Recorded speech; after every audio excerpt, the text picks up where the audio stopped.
those who managed to join me in person and to those who are connecting remotely.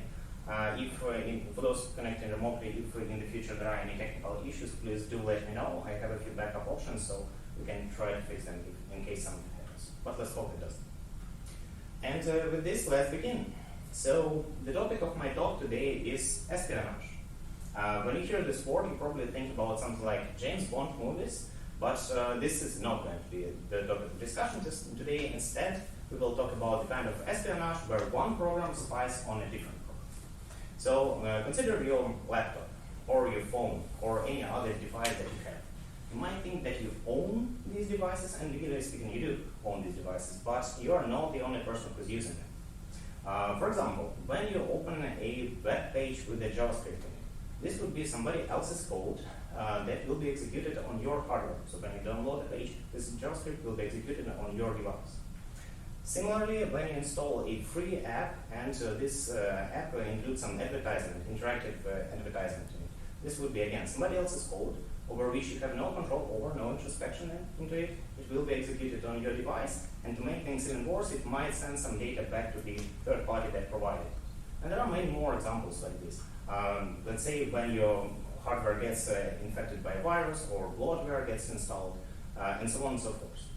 And one of the consequences of this situation where somebody else's code runs on your personal devices is that it enables a new type of espionage, namely side channel attack. The idea of a side channel attack is to spy on the changes that a program makes while executing on the hardware. Conceptually, it is actually somewhat similar to tracking animals. So imagine an animal that walks through a forest. Every time this animal takes a step, it leaves a footprint. When the animal, for instance, eats a berry from a bush, it may break a few branches or tear a few leaves, and so on and so forth. It leaves a lot of traces around it. And then, afterwards, when this animal is already long gone from this part of the forest, an experienced hunter could be able to read those traces and learn a lot of information about the animal, such as where the animal went, what it did in this part of the forest, where it slept, and so on and so forth. A similar thing happens when a program executes on a computational device. Many of the program's actions will change the state of this device, so they will leave hardware traces. And if there is another program, malicious program, that tries to spy on this first program, it can observe the changes and read these traces. In this way, learn about the program's actions. And it actually gets even worse, because many of the modern computational devices, especially CPUs, they implement so-called speculative execution. So speculative execution, it's a hardware optimization, hardware feature, and the idea of it is that when the CPU is stalled for some reason, for example, it waits for a result of a previous computation, it can start computing for future. It can start computing things just in case, even before knowing whether these computations will be necessary or not. So this speculative execution, it's internal to the hardware, so it doesn't propagate to the software level and doesn't change the program semantics, but it can leave hardware traces, and it can expose additional information to the attacker. Let's look at an example. So here we have a program, a simple program that includes a memory access and a branch. This memory access is one of those operations that oftentimes leave traces on the hardware. But if you look at the program closely, this memory access is not supposed to be executed, because here we have a branch that forbids memory access for addresses above 10. So we have this branch. But if we execute this code on a CPU with the so-called branch prediction, it's one of those types of speculative execution. Then the CPU might make a prediction on the outcome of this branch, click that it's actually true, so it will be a wrong prediction, and speculatively execute this memory access. This speculative execution will leave a trace and expose additional information to the attacker. So this whole topic of speculative execution and how to use it for spying and for attacks has been an active research topic in the past several decades, especially in the past couple of years. And the overall outcome of this research that these attacks could be practical, and in fact, in the past couple of years, there has been numerous vulnerabilities reported based on this idea. So this slide shows some of the CVs. These are unique identifiers of the vulnerabilities that have been reported in the past couple of years. But the most notable consequence of this is that to fix these vulnerabilities, changes were required across the whole stack, starting from operating systems, so Windows, Linux, they had patches to fix those issues. Then to browsers, most of the mainstream browsers, they have features dedicated to it. And even down to the hardware level. So even some of the SPUs, some of the most recent Intel SPUs, they have dedicated features just to fix some of these vulnerabilities. Now, unfortunately, these days we are starting to get a grip over this issue, and there are numerous proposals for how to deal with them and how to implement defenses against this type of spying. We can broadly categorize all the existing proposals into three types. The first type would be to change the hardware in such a way that some of the program actions do not leave traces, so they are hiding some of the traces. Another approach would be to change the program itself that is executed in such a way that even if it does leave traces, these traces do not expose any useful information to the attacker. And finally, the third type would be to create such an execution environment, such a system, in which the attacker would not have access to those traces. So this, for example, could be an allocation policy or scheduling policy where only one program is allowed to execute on a core at a time, and when the system is handing over the core from one program to another, it's cleaning up the traces. Now, unfortunately, it's not the end of the story, because there is one overarching issue across all of these defenses. And this issue is that it's unclear how effective they are. So since the effect of these defenses is at the hardware level, which is not visible to us, the users of the hardware, we cannot run, for example, a simple debugger and see the effect of these defenses. And accordingly, what we need is automate tools that would test these defenses on our behalf. And in the remainder of the talk, I will look into three systems that we developed, one for hardware defense, one for software defenses, and for system defenses. And let's begin. Let's begin with the hardware level. So here we will look into a system that automatically tests defenses at the hardware level in the result. The problem that we target at this level is as follows. So let's say we have the program from our previous example. Here again we have a branch in memory access. And let's say the developer, the software developer that wrote this program, they did not expect that this view will have branch prediction. And accordingly, the expectation was that when we execute this program, it should not leave any traces. So that's our expectation. But in reality, when we execute this program on the actual CPU, we figure out that it actually implements branch prediction, and we observe some traces. So these would be unexpected traces. And the research question that we set for ourselves, how can we automatically detect that? Namely, how can we automatically find out if CPU operations leave unexpected traces or the CPU diverges from our expectation? When we look at the existing options for this case, there are a few tools proposed for testing SPUs when we have access to the design SPU. So these are white box tools that analyze the design of the SPU and try to find patterns that would introduce such leakage. But unfortunately, these tools are available, so they could be used only by the vendors of the SPU. So only Intel would be able to use them to test Intel SPUs, when only AMD would be able to use them for testing AMD SPUs. And we, as the users of those SPUs, we won't be able to test them, and there is no opportunity for third-party testing. Now, there are also a few proposals for tools that work with black box CPUs, so that do not require access to the design, but they do not cover speculation, so they're not applicable to this case either. And there are also a few proposals, just last year there have been a few proposals for tools that can work with black box CPUs, but they are targeted only on specific types of speculation. So they are not generic and they wouldn't be able to detect unexpected cases. Which means that in our previous example, the software developer is left with only one option: to slowly go through all the documentation available for the CPU, through all the patterns that are available, and try to find out as much as possible about its internals and find out how it behaves and what traces we should expect. And obviously, it's a slow process, it's a painful process, and it doesn't really scale. But at the same time, it has been the state of the art so far. So most of the speculative vulnerabilities have actually been discovered this way.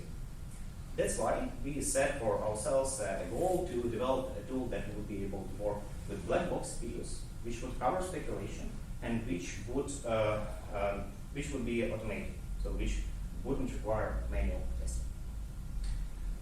Yeah. And how do we approach this? So the first question that we have to answer to solve this issue is what is expected.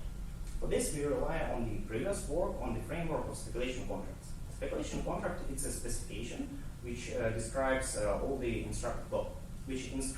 describes the instructions that would be executed in this view. And for each instruction, it says what kind of information it can expose and what kind of speculation it can trigger. So let's look at an example. Here we have one contract. It's an example contract, and it says that any memory access that could be executed on this view that complies with this contract, it can expose the address being accessed, and any conditional branch, it can be mispredicted. So the target of this conditional branch may be mispredicted.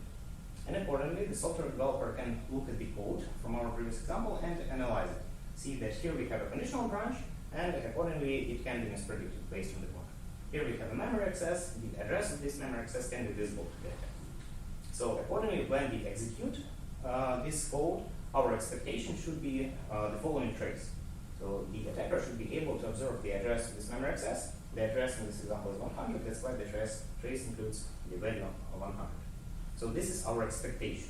And we will test this expectation against the actual traces that we observe on the CPU. And if the CPU complies with the contract, so if it matches this specification, then we expect that the amount of information contained in the hardware traces, it does not exceed the amount of information contained in the contract traces. Or to put it more precisely, whenever we execute any program or any instruction sequence with two inputs, and we observe, or rather, we have the same contract trace for both inputs, we also expect that they will have the same hardware trace. So it's a more precise way of saying that hardware traces contain the same information as the contract traces, or even less information. Accordingly, our goal for testing SPUs against these specifications would be to try and find counterexamples. That is, an instruction sequence and inputs that use the same contract trace but different hardware traces. Now, to solve this and approach this, we have to solve a few problems. The first problem is where do we get these traces from? To get contract traces, what we do is we implement an executable model of this contract. So we take a SPU emulator and we extend it in such a way that every time it executes an instruction that is supposed to expose information to the attacker, it reports this information, and every time it executes a speculatable instruction, it simulates the speculation.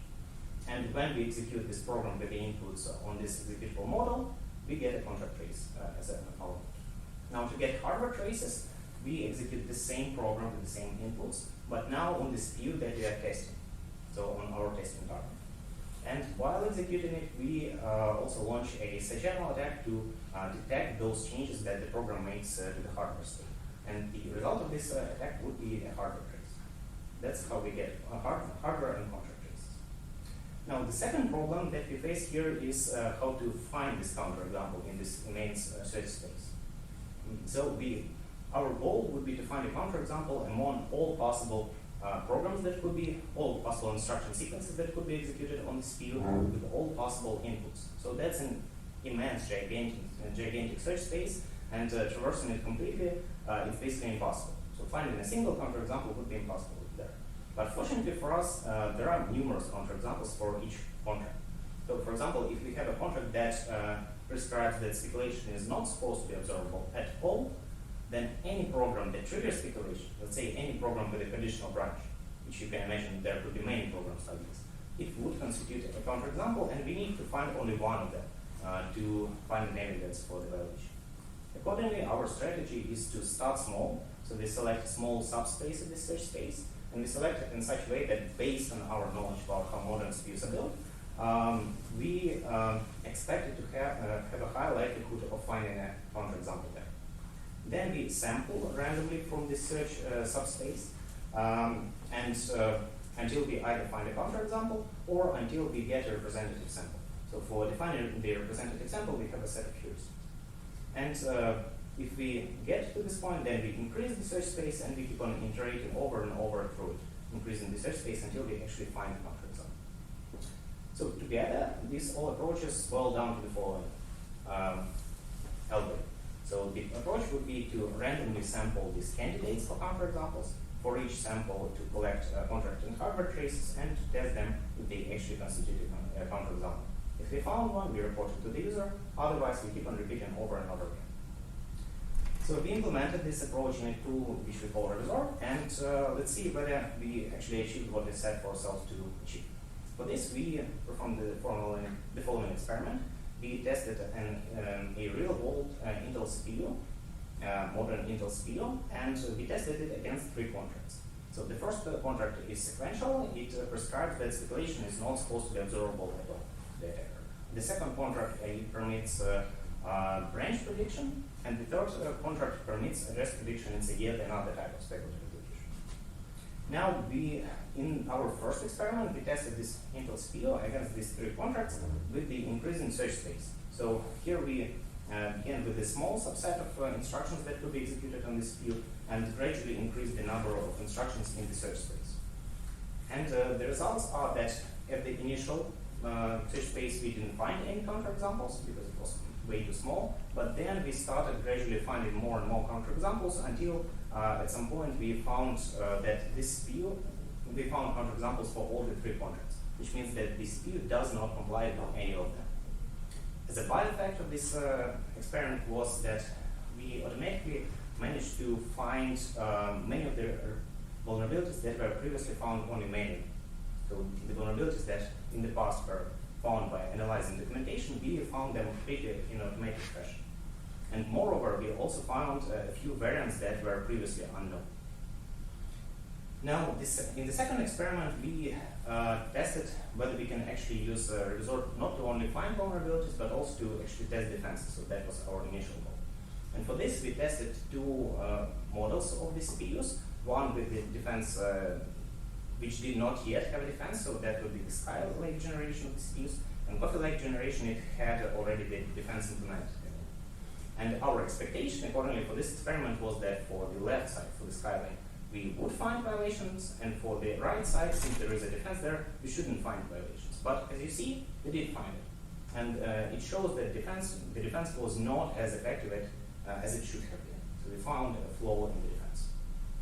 And overall, these results show that this whole approach of automated testing of black box CPUs is a viable one, even though we have an immense, huge search space for the counterexamples, and we don't have exactly a direct way of navigating it. Even with that, we can find real issues in real CPUs, and we can even find unknown issues in them, unknown contract violations. And the most importantly, we can even do that with black box CPUs. So not only the vendors can test with our tool, but even the users of the CPUs can use our tool. So that was the hardware side.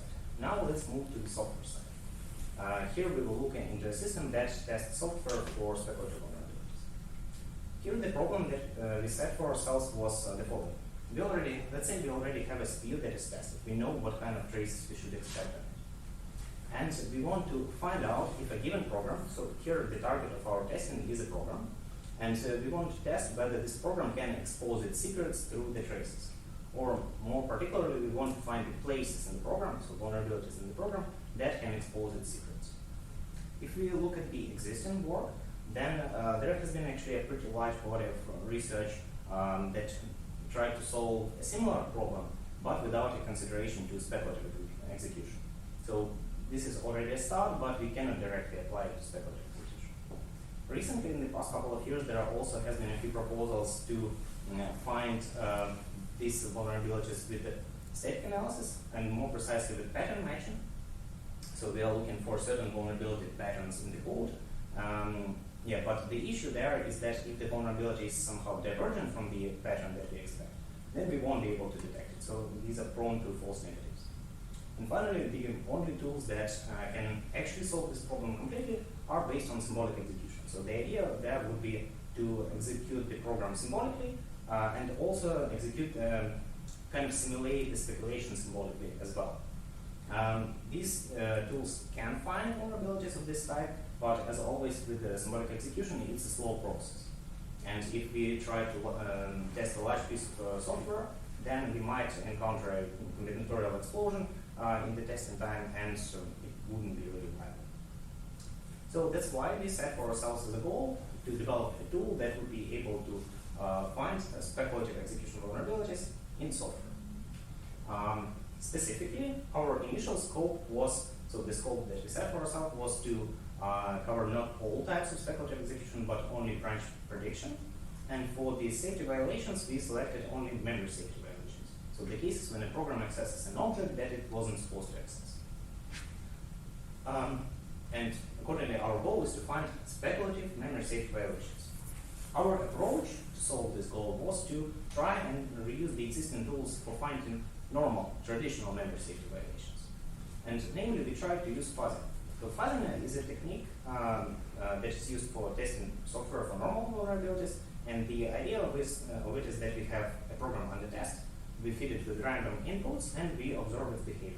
If while executing this program, if, for example, crashes, or we encounter any other kind of error, then we report it to the user. Otherwise, we keep on repeating more and more random inputs. So it's a random testing technique. But the problem here is that speculation is not visible, and we won't be able to detect a speculative vulnerability even if we encounter it during the fuzzing. So since speculation is an internal hardware feature, its effects do not propagate to software level, and software testing tools won't be able to detect. That's why we implemented a feature that exposes speculation. So this feature, it transforms speculative execution into something that, so this internal hardware feature transforms it into something that could be detected by software tools.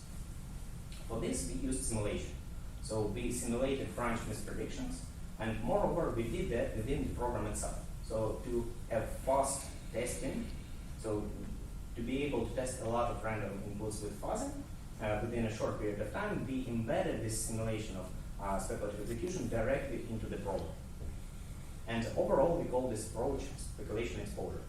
So to give you an example of how it works, consider this control flow graph. Here it might describe a part of the program with a conditional branch, for example. So the if branch would be going into the node C, and the else branch would be going into node B. And we modify this control flow graph as follows. So we duplicate the entry node of it with its identical copy, but the exit condition of this entry node is flipped. So where the original node would go into node C, the simulated misprediction will go into node B. So this way we simulate, it's as if the CPU entered this control flow graph and made a wrong prediction on the count of this branch. Further, to bound the duration of this simulation, so we don't want it to go indefinitely, we take a checkpoint of the program state before starting the simulation, so we save the state of the program. And after we are done with the simulation, we roll back to the original. So at the runtime, it will look like this. We enter the control flow graph, store the program state, simulate branch misprediction, execute this mispredicted branch, and then we roll back to the original node and execute this part of the program as it was supposed to be executed, so incorrectly. And the overall effect of this technique is that it transforms these hidden speculative vulnerabilities into something that could be tested with traditional tools, something like buffer flow or a similar issue. We implemented this technique into a call which we call specfuzz. So we implemented speculation exposure through a compiler pass and a runtime library, and to detect these memory safety violations, these issues, we used an existing technique for testing against them, which is called address sanitizer. And the overall workflow is as follows. So we have initially our program that we want to test. We compile it with our modified compiler, specfuzz, and we fuzz it. The result of fuzzing will be a list of issues. We analyze this list of issues, and we get a list of vulnerabilities. So a list of places in the program where we suspect to have a vulnerability. And we implemented this tool, and let's see how effective it is. To evaluate it, we tested several open source libraries. So this includes one encryption library, OpenSSL, then several parsing libraries, and one compression library. And here's the total number of vulnerabilities that we found in it. It shows that specfuzz can find vulnerabilities, and in fact, it finds suspiciously many vulnerabilities. If you look at OpenSSL, that would be several thousands vulnerabilities. So to find out what happened there, we looked into the specific vulnerabilities that it found, into the instances that specfuzz found, and we figured that, well, it appears that among these vulnerabilities, we didn't encounter any true-false positives. So all the reported potential vulnerabilities. They were actual memory safety violations that happened on speculative paths, but many of them were like small overflows. So for example, an overflow by 1 byte or by 2 bytes, and it's unlikely that there will be any useful information for the attacker in this part of memory. It's not impossible. It's still possible that there will be some secret, but it's not very likely. And accordingly, a software developer that tries to use this tool would have to go through this huge list of vulnerabilities and analyze each instance of it. You can imagine that it could be a viable approach for highly security critical software, or security or safety critical software. But for an average open source project, it's not exactly a viable approach. That's why we implemented one additional feature that deals with this. We call it automated patching. So here the idea is to harden everything in the program, so to protect everything in the program, except of the parts of it where we tested, so where we had coverage, and where we did not find any vulnerabilities. So the fuzzing results, they act as like sweeping out the hardening where we didn't find any issues. And accordingly, the workflow gets one more step. So we have one more step. We feed this list of vulnerabilities that we produce into this automated patching tool, and we get a hardened binary as a result. The result of it is supposed to have a much lower overhead from the hardening compared to full hardening. And let's see whether we actually achieve that. So to measure the effect of this automated patching, we performed one more experiment where we measured the overhead, so how much slower a program becomes when we completely patch everything in the program versus patching only a part of the program where we, or rather not patching the part where we didn't find any vulnerabilities. Here again, we tested several open source libraries, the same ones as in the previous experiment, and here are the results. So on the left side, the dark green bar, it shows full hardening. Here we used an approach which adds L-fences to every conditional branch. L-fence is an instruction on Intel CPUs that basically stops speculation. So it's like a stop sign that completely prevents speculation of so that would be full hardening. And on the right side, the light green bar, it shows the overhead when we remove the part of the hardening based on the results of fuzzing. And as you can see, the improvement in the performance is quite significant, although it depends on the benchmark. As you can see, for OpenCell, the improvement was much less significant, and the main reason here was that we had relatively low coverage during the fuzzing process. So we didn't cover all the parts of the program, and accordingly, in those parts that we didn't cover, we were not able to remove the hardening. But overall, these results show that what can be learned from these results. From this, we can learn that we can reuse the existing techniques for testing against traditional vulnerabilities. We can reapply them to speculative execution. We can test real big libraries with this approach. And even if we find too many vulnerabilities in them to patch them manually, we can apply automated patching and at least reduce the cost of hardening with this approach. So that was the software side. Now, finally, let's move to testing system-level defenses. And here we will look into a system which is called VERS, which protects which tests system-level defenses. So here the problem that we are facing is like this. So we have a system that provides us with a protected environment. So the application requires the system to create such an environment that the attacker doesn't have access to the traces that the victim application leaves. And the problem here is there is no direct way for the program to check whether the system actually behaved as we requested it to do. So if the system is somehow compromised, so for example, if the attacker exploited a bug in the operating system, then it can simply disable the defense and there will be no protection. And the victim application, it will be non-divisible, so it won't be able to detect that. And what we said, the goal that we set for ourselves was to somehow automatically check it. So to check at runtime whether the defenses are enabled.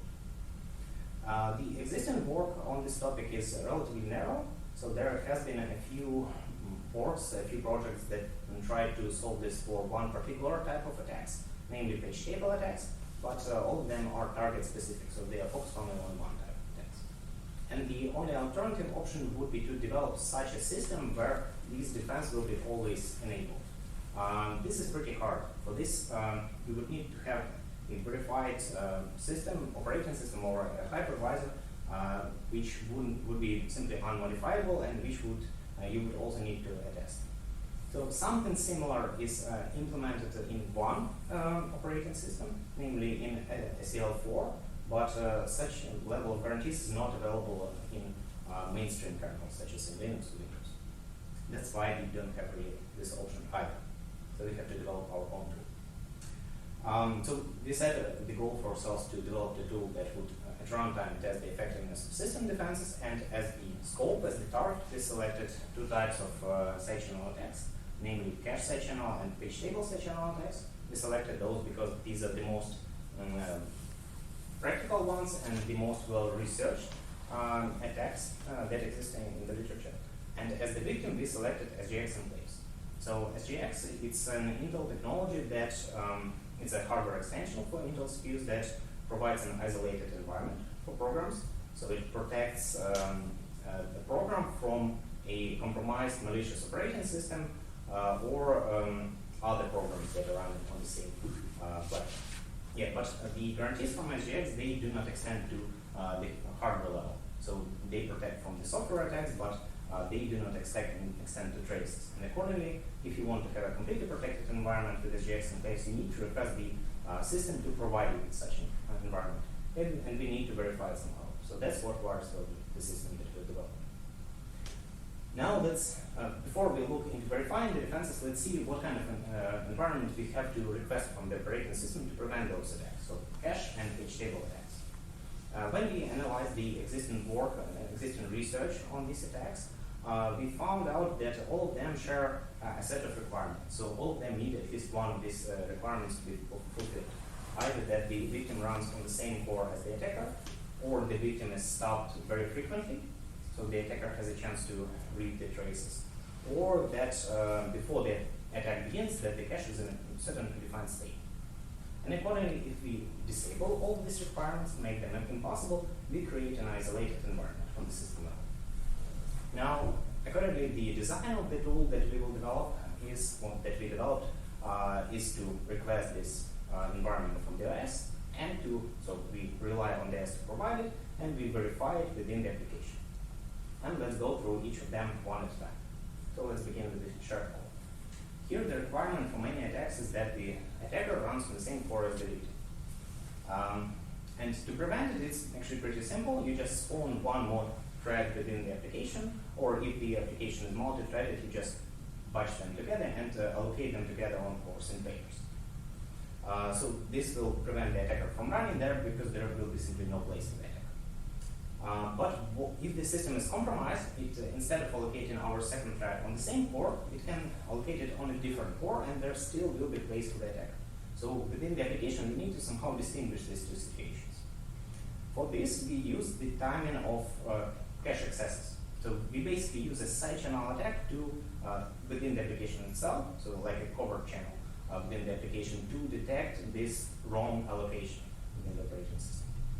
How it happens specifically, one of the threads in this pair writes to a shared memory location, and the second one reads from the same shared memory location. If they are on the same core, they share a higher level of cache, so for example, L1 cache or L2, and the access will be fast. So by measuring the timing of the second read, we can detect that it's fast.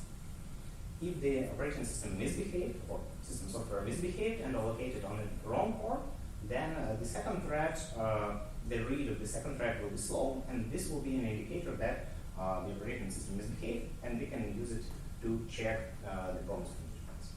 So that was the first part. Now the second part, how do we detect a high preemption rate? So here, to elaborate a little bit more on this requirement, by looking at the existing attacks, we saw that many of them require a high rate of preemption, that is, the victim is stopped very frequently, and specifically we observed that it needs to be at least 5,000 times per second, so based on the most recent research on attacks, or even higher than 5,000 texts per second. At the same time, we can configure the system in such a way that under normal conditions, without the attack, the exit rate would be much lower. We can get it as low as 30 exits per second. So this plot, it shows the rate of exits under normal conditions for several benchmarks that we measure. And accordingly, there is this huge gap between the normal circumstances and between the attack conditions. And if we can somehow detect this gap, then we will be able to detect an ongoing attack. But unfortunately, there is no mechanism for detecting interrupts on modern hardware, and we have to come up with our own technique. So for this, we reuse so-called asynchronous and enclave exits. It's a feature in SGX enclaves that is basically unrelated to what we are doing, but we can reuse it for our purposes. So it works like this. When the system interrupts the running process within the SGX enclave, SGX will automatically store the state of the registers into memory. So it will store whatever values are stored in the registers into a predefined location in memory. We can reuse it by writing a certain predefined value into this memory location before the interrupt. So the victim writes this value into this memory location and starts pulling from it. So starts checking whether the value has changed.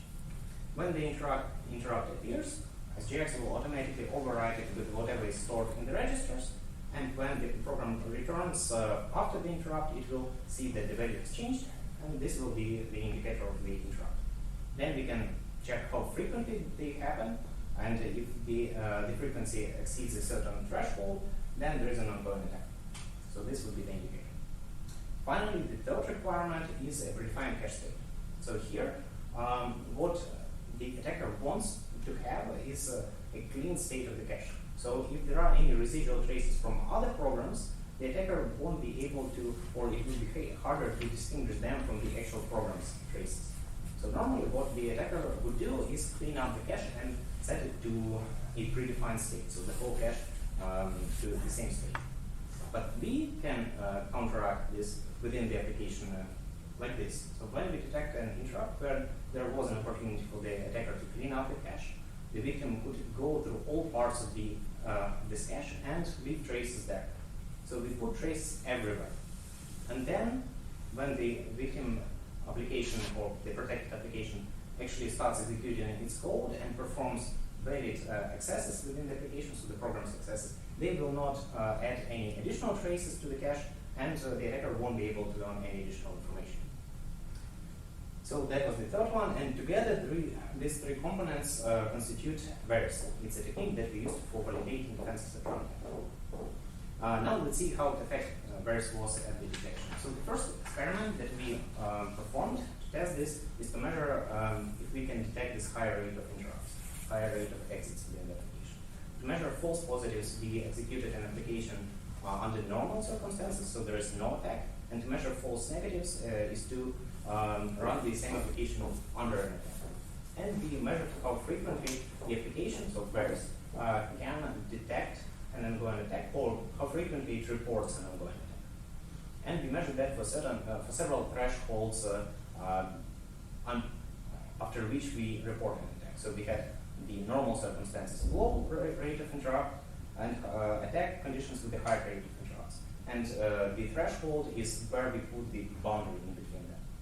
And here are the results. So false positives is how frequently the victim reported an ongoing attack without an attack, and false negatives is how frequently the victim wasn't able to detect an attack. As you see, it always was able to detect an attack, and the rate of false positives for higher thresholds, it was relatively low. Now the second, so that was the first experiment. The second experiment is, in the second experiment we measured how effectively we can reset the state of the cache. So for this, we created a worst case victim which goes through all lines in the cache and leaves a very clear trace on the cache. So this is the observation that the attacker with this HNL attack can make on the cache when the victim is not protected. So as you see, there is a clear diagonal lines that are going through the cache. These are the observations that the attacker can make. Now, with the protection enabled, you see that there is much more noise in the system, and it's and you cannot see the traces that are left by the victim, which shows that the defense was effective. And overall, these results show that it is generally possible to validate the defenses provided by the system within the application, even if the system is untrusted. And we can do it with few false positives. We can detect rather few false positives. So, okay, now we looked into three defenses for three levels of abstractions. And now let's see how they fit together into the bigger picture of microarchitectural security. We began with the situation that we have right now, where we have numerous defenses, numerous proposals for how to defend against side channel and speculative execution attacks. But it's unclear how effective they are, and the goal that we set for ourselves is to test their effectiveness. We began with a tool for testing at the hardware level. So a tool that checks whether a SPU can leave unexpected traces. So a tool that checks whether SPUs met our expectations. We implemented this tool, and the overall takeaway from it was that it's possible to test SPUs even if they are black box, even if we have no access to the design of the SPU. And we can find real issues, even though the search space for vulnerabilities is huge and it's unclear how to traverse them. Even under these circumstances, we can get real and useful results from this tool. On the software level, we looked into a tool for testing software against speculative vulnerabilities. That is, finding places in the program where speculative execution creates a vulnerability. And the takeaway from it was that we can reuse the existing tools for traditional vulnerabilities, and we can reapply them to speculative execution. At the system level, finally, we looked into a tool for runtime validation of defenses, where the approach was to ask the system to create for us an isolated, protected from side channels environment, and we validated it within the application. Now, of course, that's not the end of the story, and there is still lots of things that need to be developed in the future. Specifically at the hardware level for Revisor, we had a relatively narrow scope. We tested only Intel SPUs. We tested only Intel SPUs and a narrow set of features on them. Accordingly, in the future, we could and we probably should test other models of the SPUs, other vendors, and perhaps even other computational devices, so we can broaden this testing process into something like GPUs, for example. That's one side. And on the other side, we also had a relatively simplistic approach where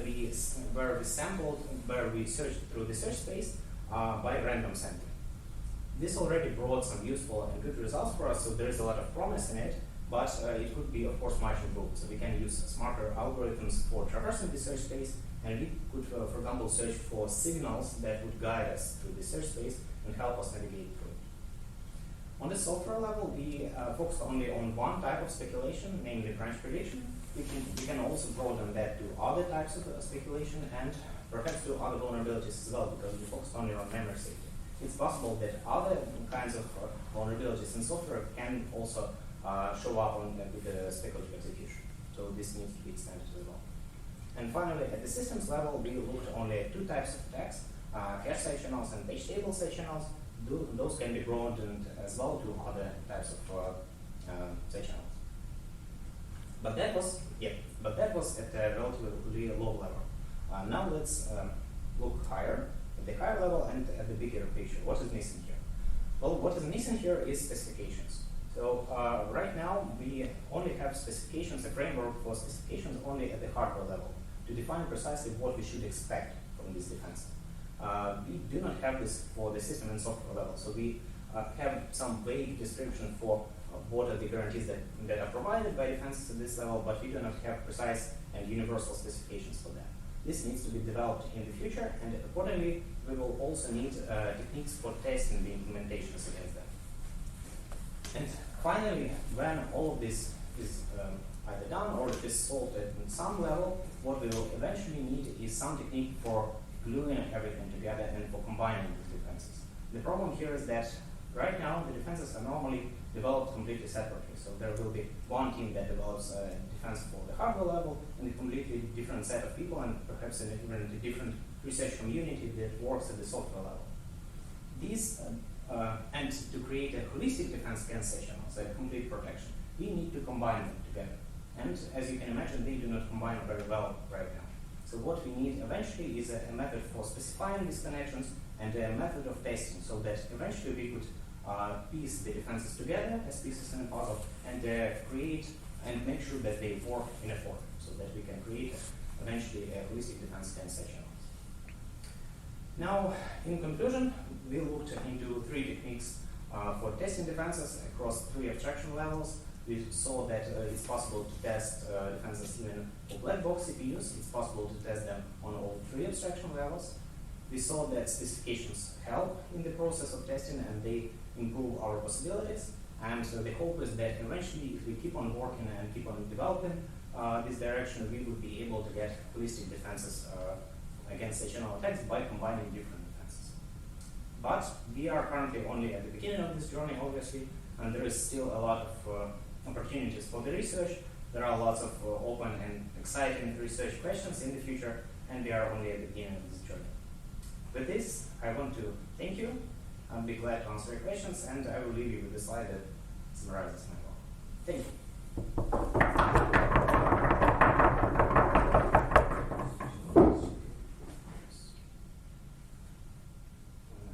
This speaker? I can also. No, this is not good. I think I will have to unmute myself when I answer. Do you have your speaker on? My speaker is off. Yeah. Then I switch on mine. It would be better if you switch yours on. My speaker? Oh, okay. Is everything okay? Yes. Just a matter of Can we time. start with the questions? We just solve technical problems, but we should solve that now. Yes. Hello? Yeah. Yes, can you hear me now? Yeah.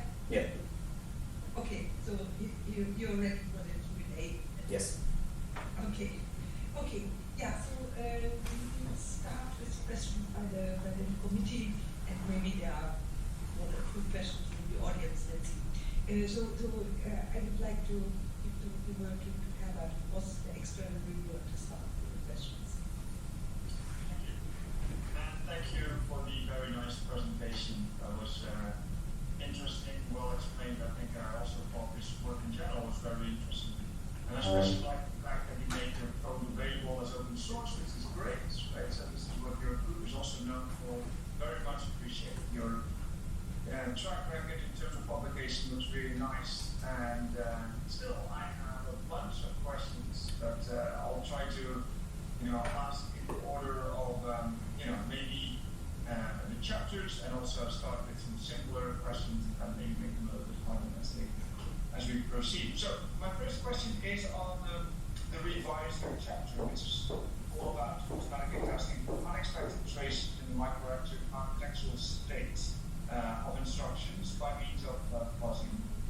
And the ambition that you have there is to make this testing process as automated as possible. So let me start with hopefully a simple question, and that is, what do you miss, right? So, for instance, if you currently look at a variety of cache subchannels to link the information, but there's many other ways in which you can leak this information, right? The attack would use contention on ports or in DRAM and lots of other things, different caches and LRG. The way I've read it so far is that your paper should perhaps be called, should revise your fuzzing for links through level 1 data cache in black box CPUs. My question is, if you also look at all the other sites, does it still scale as well, do you think, as it currently does? Yeah. So thank you for the question, and I would even say the question that you asked is like the most important right now for this project, for this work that we worked on and still actually keep on developing. So the question was, just in case my phone didn't pick it up, the question was what we miss with the revisor. And the answer would be, well, if we look at the lower level, at specifics. So specifically, we in our implementation we covered only, as you mentioned, only L1 side channels.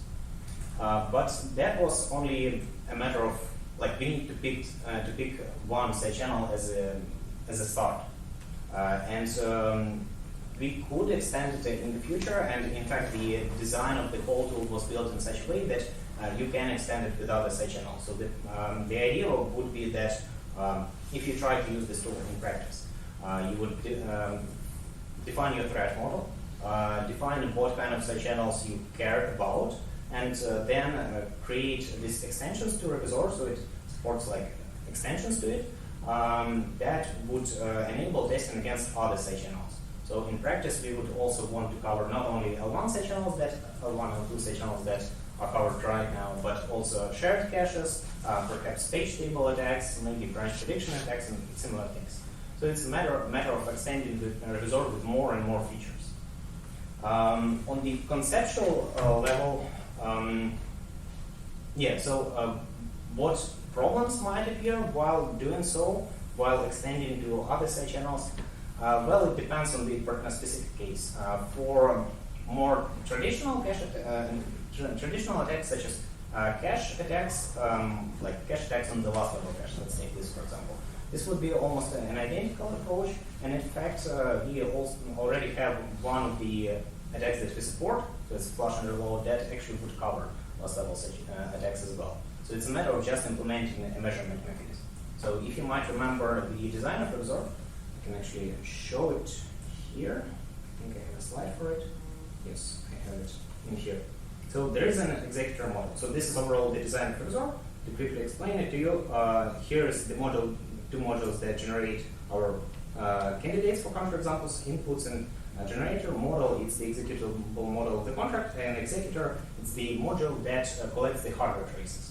So you would need to extend the executor in such a way that it can collect other types of hardware traces. And the challenge that might appear if we, the problems will start appearing if we go from more traditional side channels to something less traditional, let's say.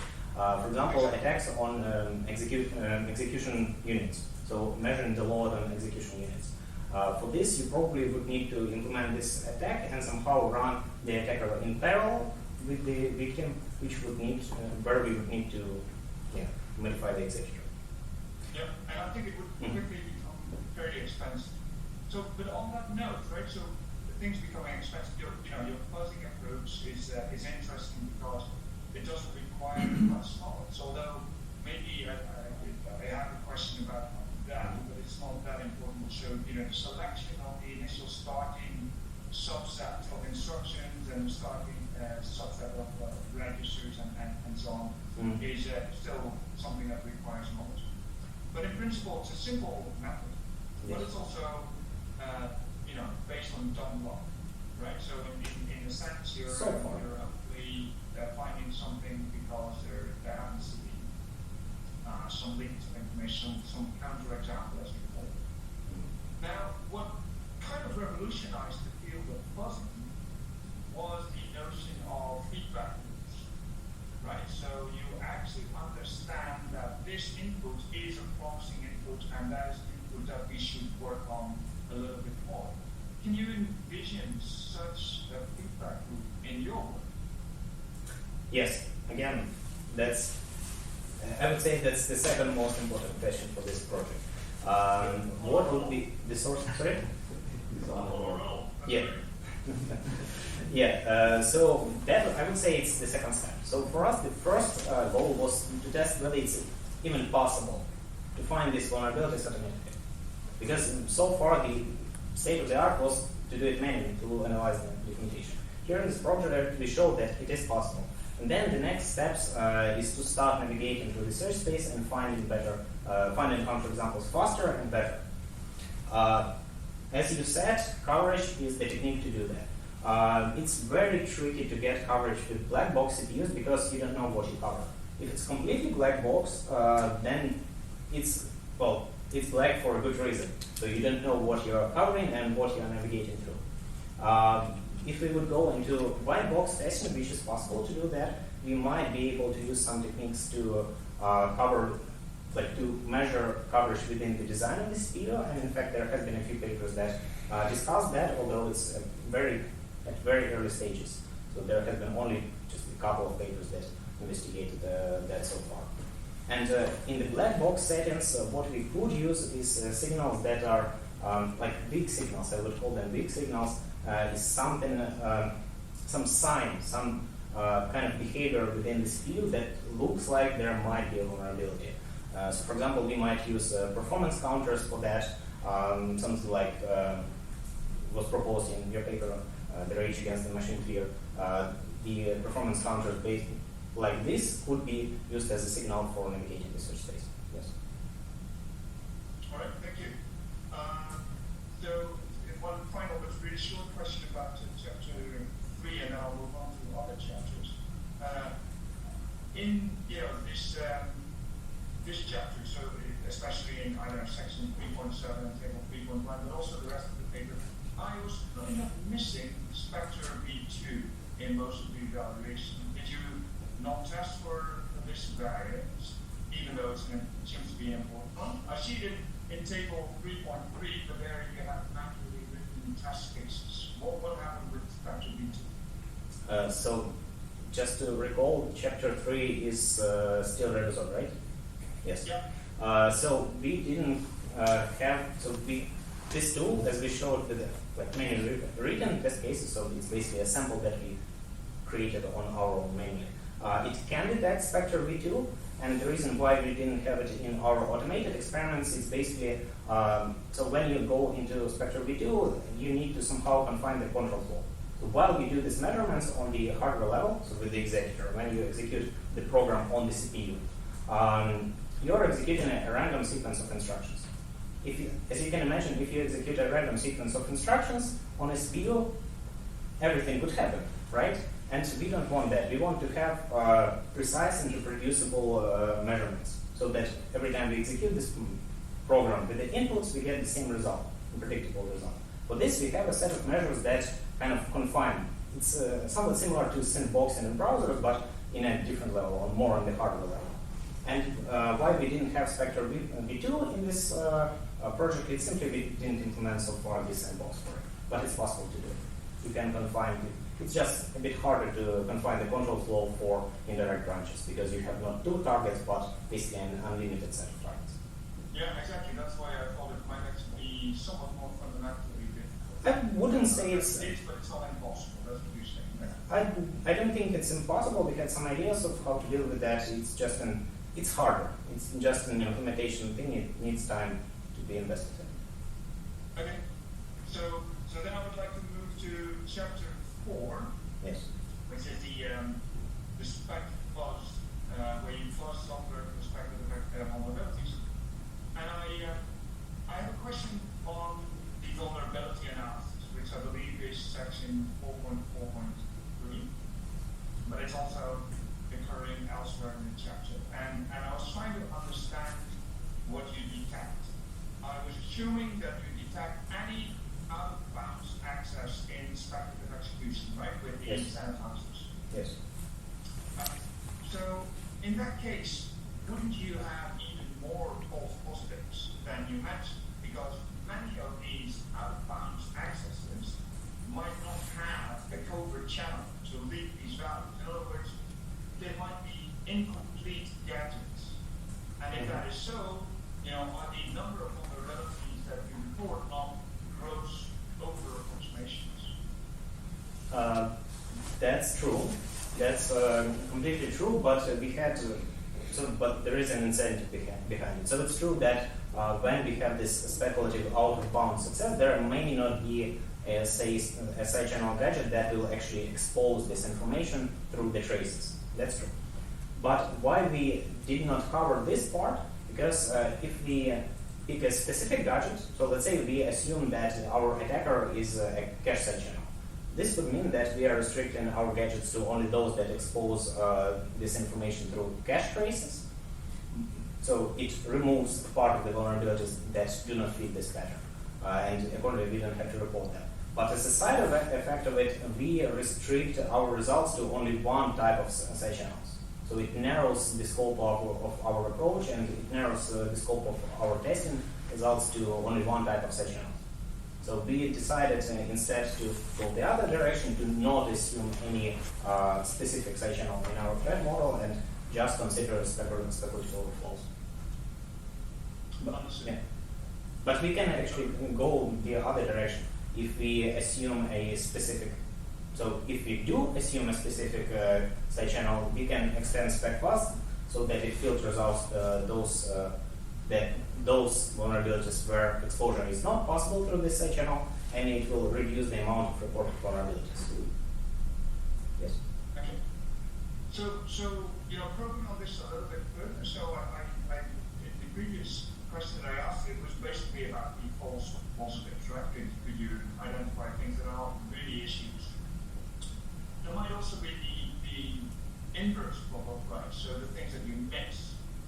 What you assume is that you need an out-of-bounds access because you rely on these other sanitizers to detect inbound accesses. But without, data flow analysis, tracking this data dependency between accessing and leaking of the secrets of this connection, that becomes difficult or maybe impossible.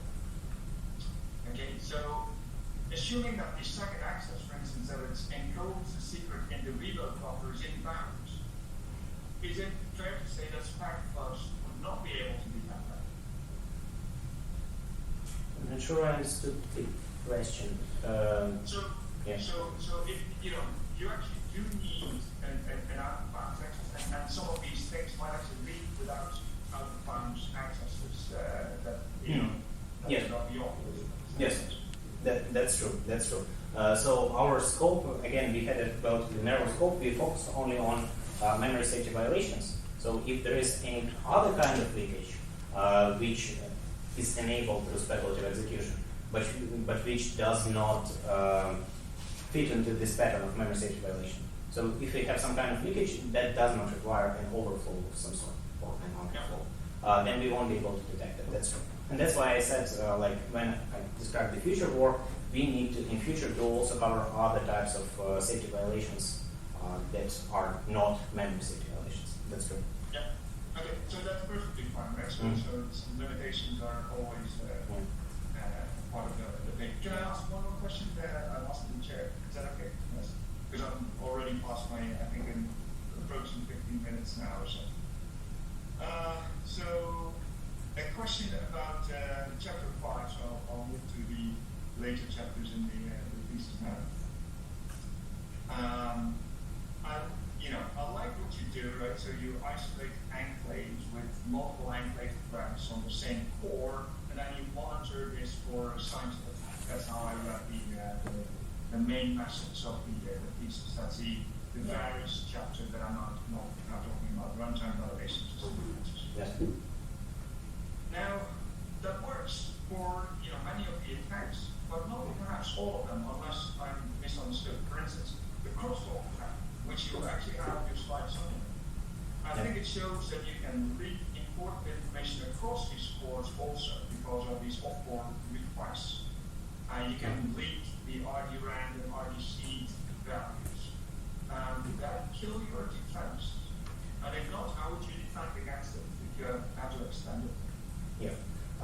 So again, our scope was for this work, particularly was on page table attacks and attacks on lower levels of cache. So not shared cache and not shared resources. Accordingly, if you would want to cover a shared resource, you would need some kind of defense provided by the operating system that prevents these attacks. In short, to answer you, yeah, we do not cover these attacks. And not only. Sorry. Could you extend the approach to also, cover that? If there are some defense, it depends on the specific attack. If there are any proposals for defenses against this particular vulnerability that works on the system level, then we need to look into how this defense is implemented and how we can verify it within the application.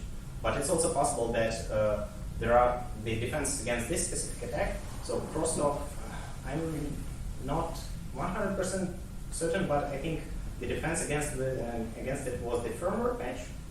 Is that right? Yeah. So if it's the case, so we're talking over the firmware. Yeah. Some of these instructions, not all of them, very expensive, but they basically plus the. Yeah, so for this case, this would be a defense at a different abstraction level. That would be firmware and hardware, that's the abstraction level that is covered by a revisor, and that would be a different technique for testing against those. Yeah, but if we are talking about different vulnerabilities, not crosstalk, but let's say attacks on the lower levels of cache, I could imagine, for example, so this is not covered right now by virus, but I could imagine a defense implemented in the operating system which uses something like page coloring. So page coloring to defend against attacks on the lower level of cache. Then we can implement it in the operating system. The application will request this from the operating system, and we would need some additional mechanism. So Virus doesn't cover it right now. We would need some additional mechanism in Virus that will verify this defense at runtime. So this we can install. Thank you. I think I've spread my time, my amount of time up already. Thank you very much for your answers. Thank you. No problem. If you can, that's fine, your questions. Yeah, so I would like to ask Mark to ask the next bunch of questions. Okay, thanks very much. Do you agree with me, I hope? Yes. Okay, great. Fantastic. So I should start and say that this is a great work, very comprehensive, well presented. I particularly like the parts that I was less familiar with, which is the last slide. Basically, being a co-author with most, if not all of these papers, I feel that I don't have too many technical questions because I'm pretty much sold on the solution myself. Or too many. Yes. But I do think that there is this nice integrative slide that I would like you to go back. The number is 199. I believe it. Yes, exactly this one. Even thinking, well, it's 99. Yes, even thinking that you have 99 slides in 45 minutes. I think it's a great art, and a great artist to be able to fit it in. But anyhow, here's my question. I think that at the very high level, you're right. All of these defenses and testing attempts should be kind of integrated together. But when you go deeper, it seems that many of those are actually orthogonal. Where do you see the interdependencies that you would have liked to kind of exploit by integrating those together? Where do you need this integration?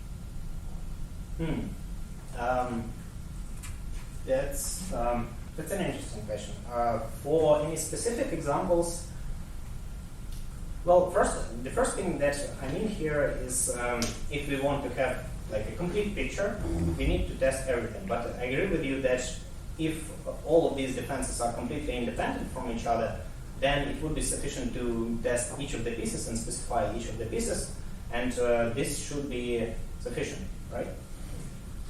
But there is also, I could imagine some, or not even imagine, but I could think about a few examples where we have overlap. Take, for example, a defense against Spectre V2. We have red collisions, which are software-based defenses. And we have also some defenses at the hardware level, so provided by firmware, and I believe also hardware patches in Intel SPUs. They have a bit of an overlap between them because they protect basically against the same thing, just in different ways and in different scopes. So hardware defenses, they have a relatively narrow scope of defenses, and red collisions, they are kind of more holistic, you can say, but much more expensive also technique. So if we could somehow precisely describe what each of those defenses provides, we perhaps could remove some of this overlap in the in the guarantees that they provide, and potentially also reduce the overhead, because as you know, the overhead of these defenses is quite significant, especially for red collisions, and it would be nice to get it lower. And perhaps we can get it lower by taking over a part of the guarantees from the software level to the hardware level. Yes, I guess that, so this is a good answer, but I guess what I was kind of wondering is if you take like Varys, for example, and you combine it with spec fuzz, right? So these are like completely different ends of the spectrum of the attacks that you're trying to address in those two. And the question is, and this is like, it's not that I have an answer to it, but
That's interesting.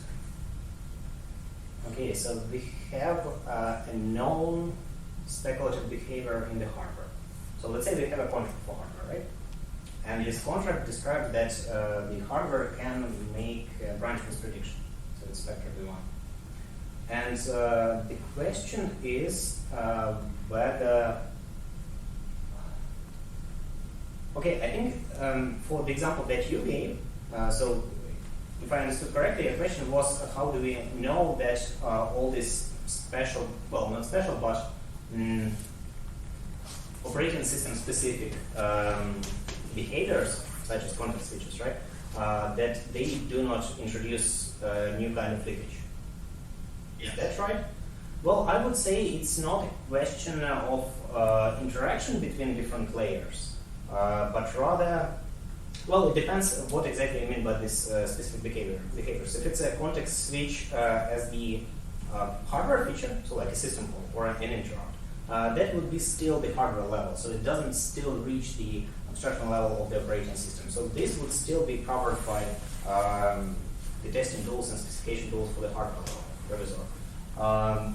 But if this extends also to the software that uses this feature, such as, I don't know, the interrupt handlers in the operating system, then I think they need to be stacked. So this is actually the thing that needs to be developed, a technique where we have a specification for the hardware feature and we have some software behavior that works on top of it. And this software feature, such as interrupt handler, it needs to rely on a specific hardware behavior. So we have a system defense or a system feature that assumes that the hardware fulfills the contract, right? And then we would need to somehow test it and specify how exactly to test it and specify. Well, I think the honest answer for me would be that I don't really know. I think we would first need to develop. Yeah, so I think you're right that we would need probably not only specifications for the defenses at the software and system level per se, but also how they interact. Yeah. Right. Okay. Great. So that's a good answer. I think that it only points that you're right about the fact that we are only in the beginning of the journey. That's true. Yes. So I have another question, which is it's more theoretical and maybe not directly related to your work, but I would like to hear your opinion about the following problem. So let's assume you have a new CPU and you're adding a feature that, let's say to SGX, you're adding a new capability to SGX to do something, changing the logic of one of the flows of a synchronous exit or synchronous exit, whatever instruction you might imagine you might add to SGX logic. What would be your approach to a security assessment of that feature? Given all the experience that you've had so far. Yeah. So again, if this, well, we are talking about hardware features, right? Or firmware. Yeah. So in case of SGX, that's kind of on the boundary, but it's still hidden from the system and software levels. So for all intents and purposes, we can assume that it's hardware. Then the first thing I would do, another question that I have is, am I, in this imagined scenario, am I the user of the hardware or the developer of the hardware? So am I supposed to use? You're a developer. That's fine. You know exactly what's happening inside.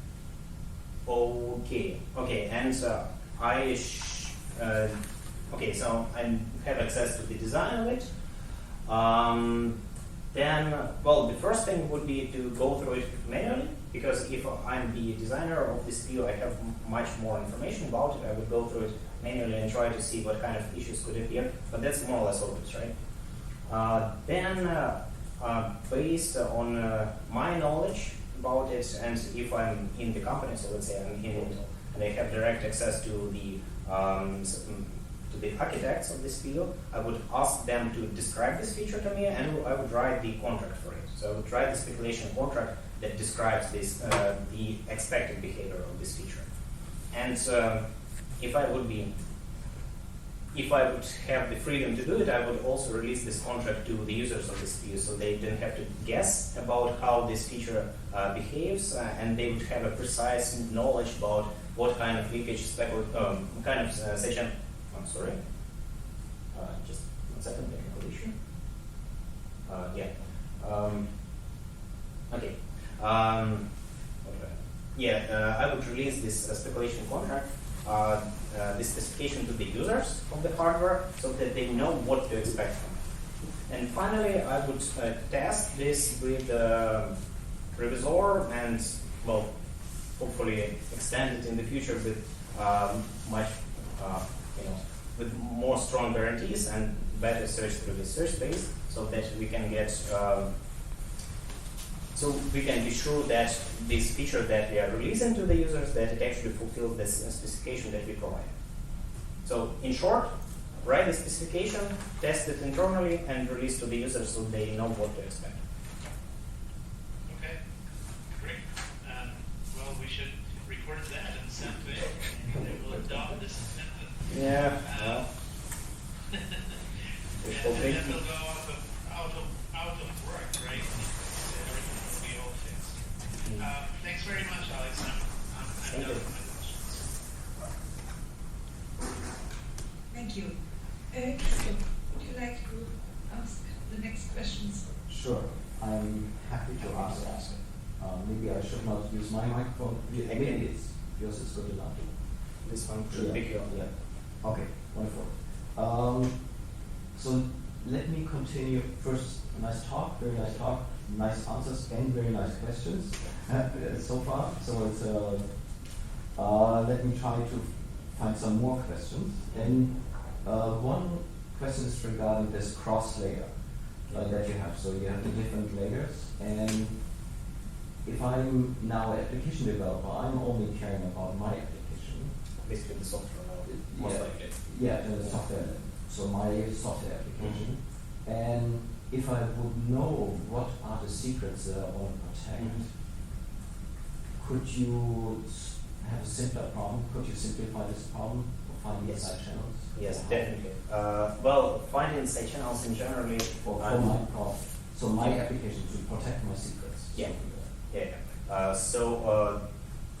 The phrasing, well, not the phrasing, but the situation would be that you know which part of the application of the data is secret. You want to protect it, and you probably have some threat model in your mind, right? So you know that you care about like cache side channels and maybe some other side channels.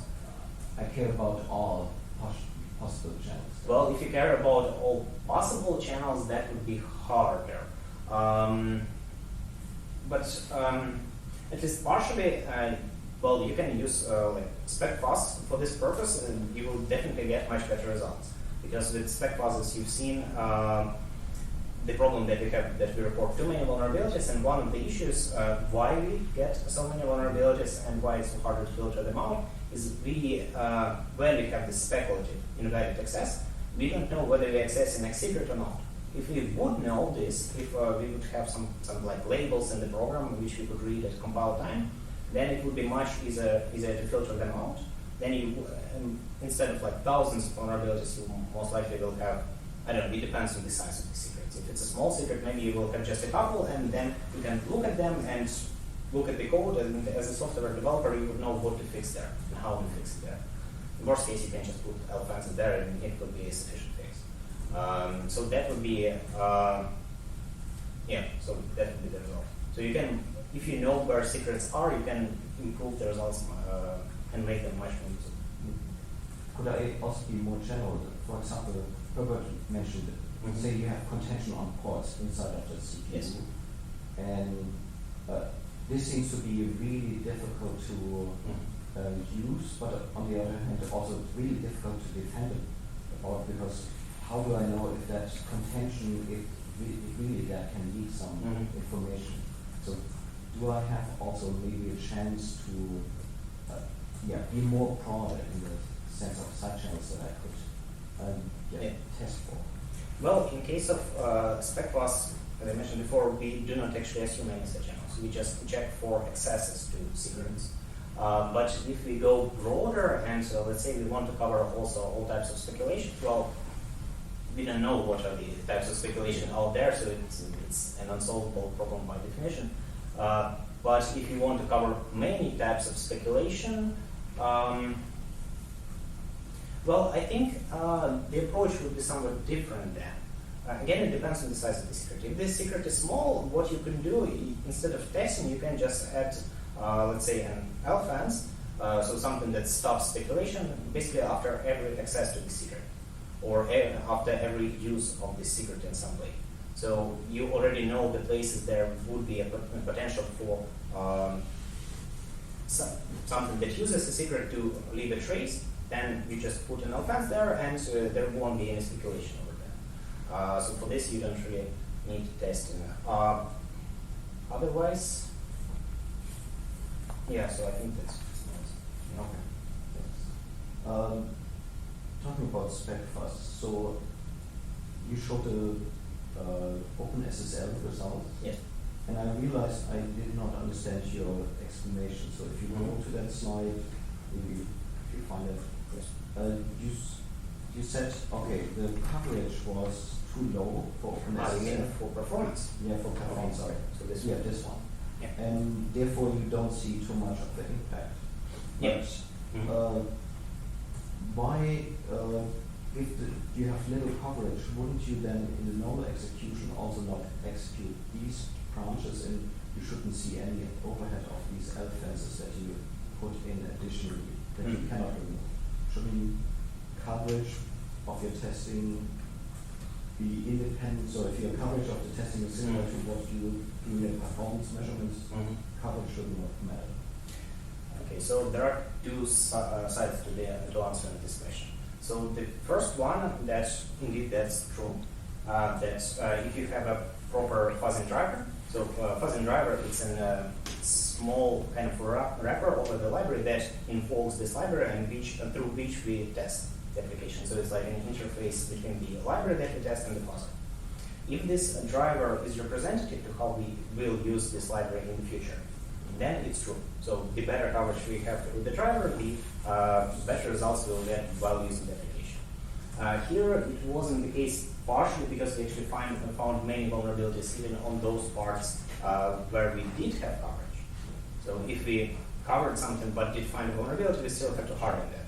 And when investigating more closely, like the main issue that there were a few instances where we had a hot path and we had a vulnerability there on the hot path. And accordingly, the performance looks like that. That's only a part of the answer. The second part of the answer that in this experiment, I didn't mention that through the presentation, but in this experiment we tried to simulate a more realistic scenario, and we tried, where possible, we tried to use one driver for fuzzing and a different application for performance measurements to simulate the scenario where we test separately, but we have some other user that has maybe other uses.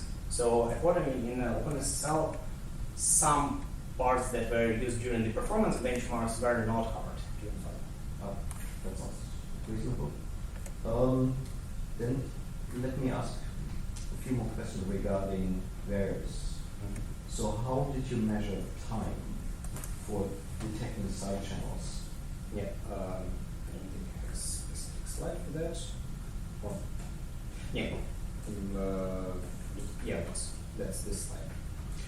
Okay, so this was indeed an issue while we developed it, and the issue is that with the SGX we don't have access to a trusted timer. I think in more recent versions of SGX we do have access to high precision timers, but they are still untrusted, so the operating system still can manipulate with that. Accordingly, the attacker can falsify it. So what we did for measuring timing, we had a software timer. We had a separate thread. So we spawned a separate thread that basically incremented one value constantly. And and we use this as a timer. So every increment would be execution of a single instruction. But this is also vulnerable to attacks because an untrusted operating system can change the frequency of the core on which this thread is executed, and accordingly the timing of the tick of this software thread would change as well. So we had to verify this as well. So the process was when we returned after an interrupt, we had an additional step of verification of the frequency of the timer. And this was done by measuring how much, so we executed several instructions that have fixed time. So we found instructions that are execution, the timing of which does not depend on the frequency of the speed. And then we measured with this software timer how much time it took to execute it. And accordingly, if the frequency of the timer would diverge, then we would get a different measurement, different timing measurement of this fixed sequence of instructions than we expected. Okay. So we have software timer and the technique to verify the frequency of this. Okay. One last question regarding variance. So you mentioned, okay, so the current attacks, they have a certain number of exits, and so therefore set a threshold. So if I'm now an adversary, and I know you set the exits to 56 or 60 per second, can I adjust my attacks so that I'm just taking a little longer time, but I still get your secrets by just being more patient? That's true. There is a possibility for that.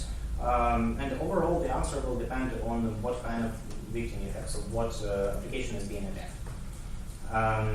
And even more precisely, it depends on how many interactions with this shared resource this victim does. So if the victim does a lot of memory accesses, it will quickly leave a lot of traces in the cache, and if we take the measurements, so we read the changes in the hardware state very infrequently, we won't be able to actually see the secret that we are looking for among the other benign actions that do not reveal any useful information to us. And this is basically the reason why all these attacks require such high frequency, of exit, so that we can read the secret while it's still not hidden by other traces that are performed that are left by the application. And so that's the main reason here. If we would have such an application that only accesses, let's say, a secret and then doesn't do anything else, so it doesn't leave any other traces, it would still be possible to attack it, but we are partially covered, and so here it would depend on the exact attack that we are using. If we are talking about cache side channel attacks, we are still protected against it through the other mechanism. Here is this one of evicting the cache. So even if the only trace that the victim leaves is the trace that reveals the secret, this trace will be hidden by this additional accesses that the program executes. Thank you. Dan, that was it from my side. Thank you. Martin, would you like to continue? Yeah, I'd like to do this. I must say I'm a stupid user of such systems, and so the questions are more or less from that perspective. But maybe we start with that. What is necessary if someone produces a new processor, new hardware? What can you reuse and what have you to adapt, or do you have to develop this all from scratch again? Thank you. That's actually a quite interesting question. So for this, we would need, let me just find the slide. Anyway, let me go to the overview then. So this would happen at the hardware level. Since system and software, if it's a new processor that fulfills the same, so it implements an existing architecture, then we will have the same software in the same system, and we would need to work on the hardware level. So for the this new processor, we would have to analyze the available implementation for it, find out what kind of side channels are possible on it, so that would be our threat model. There are also, in the past couple of years, there have been a few proposals for techniques for how to automate this process as well. And then when we know what side channels we should expect on this new CPU, then we need to write specifications. So that would be this, I'm not sure if you see it, but the bottom left side. So the specification, we need to write the specification for the hardware, so what we should expect from this new processor, and then we will test it with this technique that I presented to result. Again, whether we need to adapt this technique to a new processor depends what kind of processor it is. If it's for an existing architecture like x86 that should work more or less out of the box, maybe with some minor changes. If it's a new architecture, then we would need to implement a new emulator for it. So in order to collect traces, and we would need a new executor, so a module that collects the hardware traces. Okay, so from an end user's perspective, I would leave this to the hardware developer more or less. Or either a hardware developer or some third party that would take care of it. Okay, fine. Yeah. And what about the software issues? Could I expect that these tools that you mentioned and these approaches are somehow integrated into the software development tools, compiler, and similar things? Yes. For the software side, so spec files, that would be the upper level of abstraction. That's a fuzzer. As we have shown, it works with the common tools. It can test normal libraries, so you can make it part of not of the compiler because it still takes time to test software. So it would be way too slow for a compiler. But it can be integrated in some CI, in continuous integration mechanism. Yeah. Okay, that makes sense. And yeah, finally, when I look for distributed systems, especially also for real-time systems, there's often some idea to map functionality or to deploy functionalities to different parts of the systems, part of them in hardware and part of them in software. And typically you have the cores that you could put into your hardware, your FPGAs or whatever. Can you do it in the same way, or do you need to have a different approach for that? I'm not sure what you mean.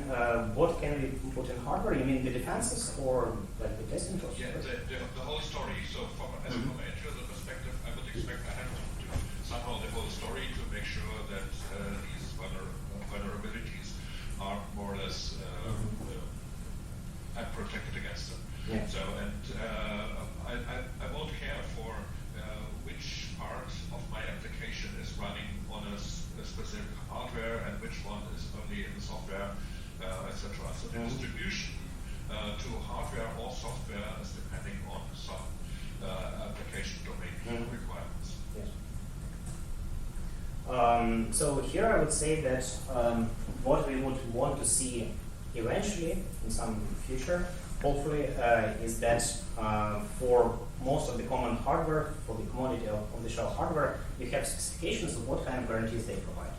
And then while building software, we could assume that this is what we should expect. And then based on this specification, whatever hardware we run this software on, as long as it fulfills this specification, if it matches the contract, you as a software developer shouldn't care about how it's actually implemented, as long as it just fulfills the specification. So it should cover this part. So you can outsource the defense, so you can move as many defenses as possible at the hardware level. So instead of these 3 layers, well, most likely you will still need defenses at system and software layer. But you can, in the future, we could try to move as much or as many of the defenses as possible to the hardware level, write specifications for them, and then at the system and software level, you just write the defenses against that. So you're closing the missing gaps, and that's it. Okay, so far from my side. Thank you. Yeah, thank you.